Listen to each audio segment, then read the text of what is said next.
Hello बच्चों, welcome to DSL classes once again. आज हम बात करेंगे कि ऑक्जेलिक एसिड और NaOH की टाइट्रेशन में हम NaOH की मोलैरिटी कैसे फाइंड आउट करेंगे या कैलकुलेट कैसे करेंगे। तो इसका कंप्लीट प्रोसेस तो आपको वीडियो चैनल पर मिल जाएगी। आप सर्च करोगे ऑक्जेलिक एंड NaOH की तो वीडियो आपको मिल जाएगी।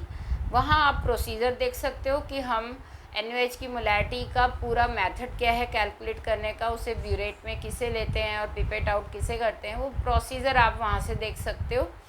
यहाँ पर मैं आपको कैलकुलेशन पार्ट बता रही हूँ कि उसके बाद हम मोलैरिटी कैसे फाइंड आउट करेंगे। यहाँ पर ऑक्जेलिक एसिड जो हमें हमारी टीचर ने दिया हो वो है हमारा स्टैंडर्ड सॉल्यूशन, जिसकी या तो मोलैरिटी m/10 या m/20 या ज़्यादा भी हो सकता है m/30 भी दी हो। तो मतलब जो भी है m/10, 20, 30 वो आपका ऑक्जेलिक एसिड की मोलैरिटी आपको नोन है और उसमें से आपने 100 ml सॉल्यूशन बनाया होगा या 250 ml बनाया होगा एंड देन पिपेट आउट भी 10 ml या 20 ml किया होगा।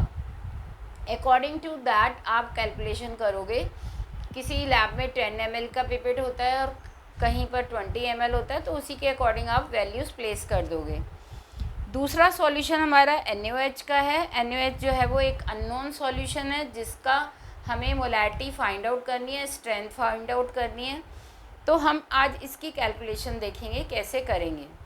देखो बच्चों, यहाँ पर जो ऑक्जेलिक एसिड है उसका मोलर मास है 126 ग्राम पर मोल, जो कि एक डाईहाइड्रेट है 2H2O, इसमें वाटर क्रिस्टलाइजेशन होते हैं and formula is COH whole twice.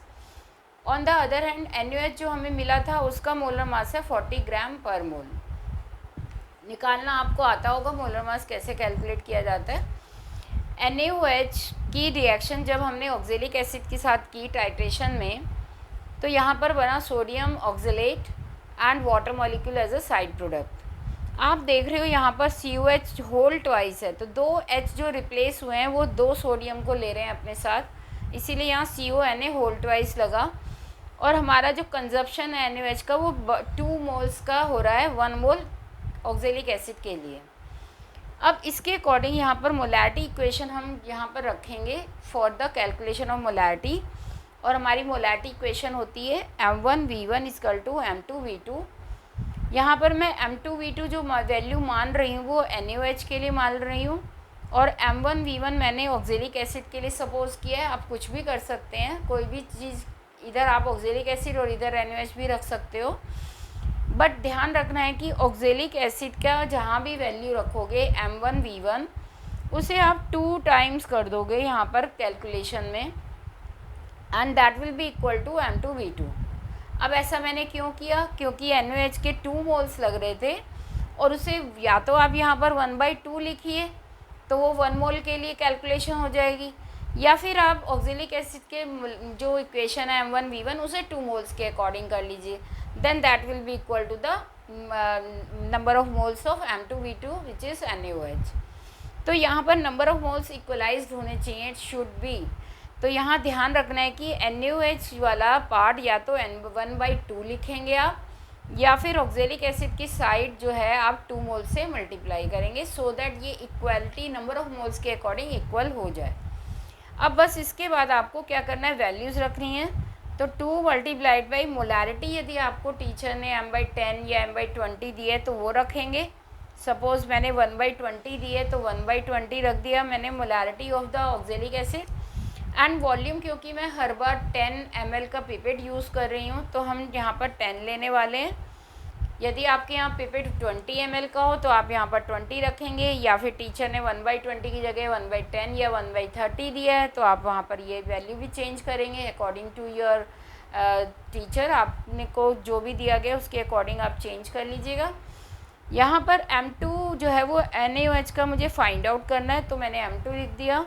And volume of NaOH ये हमें मिलेगा कॉन्कॉर्डेंट रीडिंग से, जो हमने ब्यूरेट से रीडिंग मैच की होगी। कॉन्कॉर्डेंट रीडिंग लगातार 2 रीडिंग सेम आई होंगी ब्यूरेट से, वो आप यहाँ पर लेंगे। सपोज़ ये मेरा X है, X या मैं कह लूँ कि 20 ml आया मेरा लैब में काम करते हुए, 20 ml का कंजप्शन हुआ NaOH का टाइट्रेशन में, जिसका इंडिकेटर जो है वो फिनोफ्थलीन है। तो यहाँ मैंने 20 ml लिख लिया, या फिर आप x मान सकते हो। यदि आपकी रीडिंग कुछ और है तो आप उसकी जगह 20 की जगह 17, 14 जो भी आ रहा है आप वो रखेंगे यहाँ पर value. Now find out the value of M2। तो M2 निकाल सकते हैं, यहाँ कैंसिल आउट करिए, जो भी कैंसिल हो रहा है वो कैंसिल आउट कर दीजिए। यहाँ 20 नीचे आ जाएगा तो M2 की वैल्यू 1/20 हो जाएगी according to 20 volume of NaOH। या आप x मान रहे हो तो यहाँ पर वैल्यू मैं लिख सकती हूँ 1/x। और ये x क्या है? x है हमारा कॉन्कॉर्डेंट रीडिंग, जो हमें ब्यूरेट की रीडिंग मिली होगी, लगातार 2 रीडिंग सेम आई होंगी, उस वैल्यू को मैं यहाँ लूँगी। ये आ गया मेरा मोलारिटी आ गई NaOH की, जो कि मैं रिपोर्ट करूँगी मोल्स पर लीटर में। यूनिट ऑफ मोलारिटी इज़ मोल पर लीटर। पहला आंसर ये हो गया। दूसरा मुझे स्ट्रेंथ निकालनी है NaOH की। तो स्ट्रेंथ इज इक्वल टू होता है बेटा, स्ट्रेंथ में आप क्या करते हैं, molarity should be multiplied by the molar mass, उसे मोलर मास से मल्टीप्लाई कर देते हैं। अब क्योंकि मोलारिटी मैंने NaOH की निकाली है तो NaOH की मोलारिटी 1/x, या फिर मेरा जैसे मैंने 20 रख के निकाली है तो 1/20, एंड मोलर मास होता है, यहाँ पर मैंने आपको दिखाया था ऊपर 40 is the molar mass of NaOH।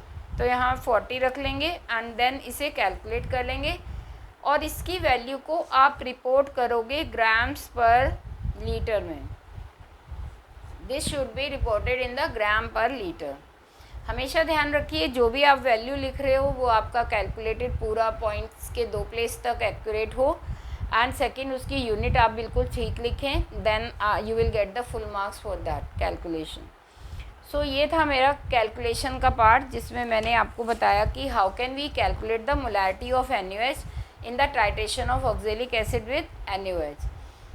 तो आगे इसी टाइप की यदि आपको इन्फॉर्मेशंस और चाहिए अपने प्रैक्टिकल के रिगार्डिंग या थ्योरी के रिगार्डिंग, तो प्लीज़ लाइक शेयर कमेंट ज़रूर करिएगा, एंड कमेंट ज़रूर दिया करिए कि आपको कैसा लग रहा है चैनल, एंड सब्सक्राइब तो करना ही है, एंड प्लीज़ अपने फ्रेंड्स के साथ शेयर भी किया करिए। Thank you very much. मिलते हैं फिर किसी और नए टॉपिक के साथ, और आप कमेंट में भी डाल सकते हैं कि आपको किस टाइप का कोई नेक्स्ट वीडियो चाहिए। ओके बाय बच्चों।